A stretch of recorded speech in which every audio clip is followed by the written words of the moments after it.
အားလုံးပဲမင်္ဂလာပါခုဇမက grade 12 integrate ပု္ပ္ပစာလေးကိုပြောပြပေးမှာဖြစ်ပါတယ်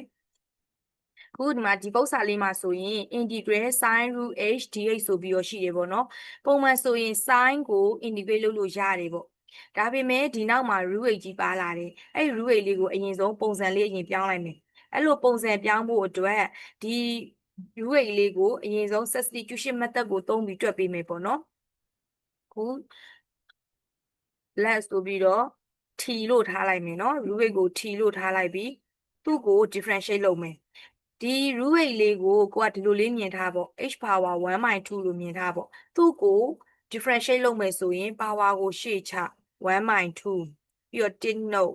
minus 1/2ရသွားမယ်เนาะဒီ power လေးကို1နှုတ်လိုက်ရင် minus 1/2ဒါက differentiate ပြီးသားအဲ့ဒါလေးကိုစမတစ်ခါလေးရေးလိုက်မယ် dt is equal to 1/2 h power minus 1/2လေးအောက်ချလိုက်တော့ root h ဖြစ်သွားပြီနောက်က dh ပေါ့ပြီးရင်ဒီ2 root h ကိုအကုန်လုံးကိုဘက်ကိုပို့လိုက်မယ်ပေါ့နော်2 root h dt ခါတိုင်းဆိုရင်2ပဲပို့တာလीเนาะခုအကုန်လုံးကိုပို့မယ်ဒီဘက်မှာ dh ပဲကြံခဲ့မယ်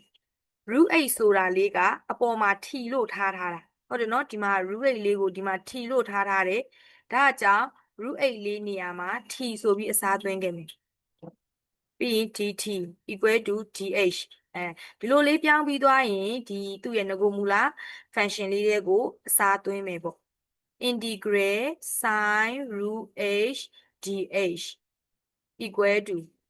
sin ရ sin မယ် root h နေရာမှာကျမတို့ကဒီမှာ t လေးထည့်မယ်နော် integral sin t ဖြစ်သွားပြီပြီးရင်ကျမတို့ကဒီ dh ဆိုတာကဒီမှာ dh ကဒီဘက်က 2t dd လေအဲကြောင့်မလို့ dh နေရာမှာဒါကြီးစားသွင်းမယ် 2t dt ဆိုပြီးတော့အစားသွင်းလိုက်မယ်2လေးက constant လေးဆိုတော့အပြင်ကိုထုတ်လိုက်မယ်2 integral t လေးကိုရှေ့မှာထားရေးလိုက်မယ် sin t dt ပေါ့ဒီလိုလေးဖြစ်သွားပြီဒါပုံစံပြောင်းလိုက်ပြီ root h လေးကနေဒီလိုပုံစံလေးဖြစ်သွားပြီအဲ့လိုပုံစံဖြစ်ပြီဆိုတာနဲ့ t ရဲ့ sin t ရဲ့နှစ်ခု function လေးနှစ်ခု꿰သွားပြီเนาะအဲ့ function နှစ်ခုကို integration by part ကိုသုံးပြီးတော့တွက်မယ်เนาะ integration by part သုံးတွက်တဲ့ချိန်မှာ lat လိပ်ဆိုတဲ့ order လေးနဲ့ပေါ့เนาะ lat ဆိုတာလေးနဲ့ပေါ့အဲ့ order လေးနဲ့ယူထားမယ်ပေါ့ခု t ဆိုတာက algebra sin t ဆိုတာက trigo ပေါ့เนาะအဲ့ကြောင့်မို့လို့ t က algebra lat လိပ် a ကအရင်လာတာเนาะဒါကြောင့်မို့လို့ t လေးကိုယူထားမယ်ပေါ့လက်ဆိုပြီးတော့ u is equal to t ပြီးရင် dv is equal to sin t dt ပေါ့သူ့ကိုကြတော့ differentiate လုပ်မယ်သူ့ကို integrate လုပ်မယ်เนาะဒီ u လေးကို differentiate လုပ်မယ်ဒီ dv လေးကိုကြတော့ integrate လုပ်မယ်ပေါ့เนาะအဲ့ဆိုရင် differentiate လုပ်ရင် du is equal to t ကို differentiate လုပ်တော့1เนาะဒီဘက်က dt လေးကဒီဘက်ကိုလာပြီးတော့ပို့လိုက်ပေါ့အဲ့မှာဆို du က dt เนาะပြီးရင် integrate လုပ်မယ် v is equal to sin t ကို integrate လုပ်ရင် minus cos t ဒါ integrate လုပ်ပြီးပါတယ်ဒါလေးကိုကျွန်တော်တို့အစားသွင်းမယ်ဒီ t sin t တွေကိုသွင်းပါเนาะ integral t sin t dt ပေါ့ equal to ပုံသင်နည်းက uv minus integral v du အဲ့ဒါလေးတိုင်းထည့်မယ်ပေါ့နော် u ဆိုတာ t v က minus cos t ဆိုတော့ minus လေးကိုရှေ့ထုတ်လိုက်မယ် minus t cos t ပေါ့ minus integral v နေရာမှာအစားသွင်းမယ် v က minus cos t ဆိုတော့ဒီ minus လေးကိုဒီသူနဲ့ပေါင်းပြီးတော့ရေးလိုက်ရင် plus ဖြစ်သွားပြီเนาะအဲ့ဆိုရင် cos t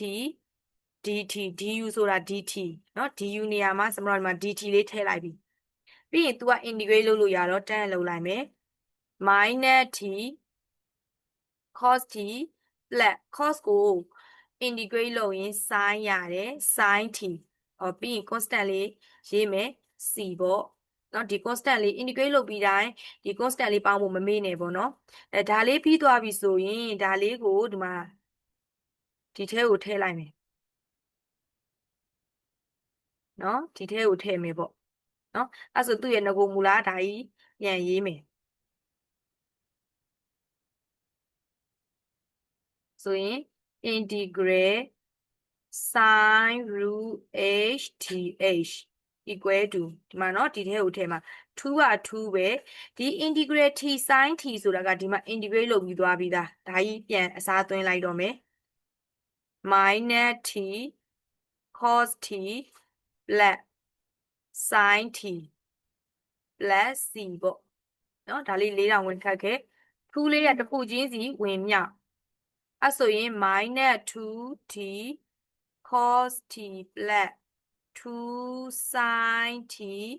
plus 2c ဒါက c1 လို့ထားလိုက်မယ်နော်ဒါလေးကို c1 လို့ထားလိုက်မယ်အဲ့ဒီမှာ 2c ဆိုတာ constant ဆိုတာလေးပြန်ရေးပေးခဲ့ဒါက2ကဝင်မြောက်လိုက်လို့လीနော်ဒီမှာတခါတည်းဒီဘေးကိုထုတ်ပြီးတော့မရေးတော့ဘူးပေါ့ဒီမှာပြီးကြမှာ minus 2t cos t plus 2 sin t plus c ဆိုပြီးအဲ့ကြမှာ c ဆိုပြီးရေးလိုက် 2c1 ကလည်း constant ပဲလीနော်အဲ့ဆိုတော့ဒီမှာ c လို့ရေးလိုက်တာနော်ဒီဟာလေးက3မှတ်တန်ပေါ့နော်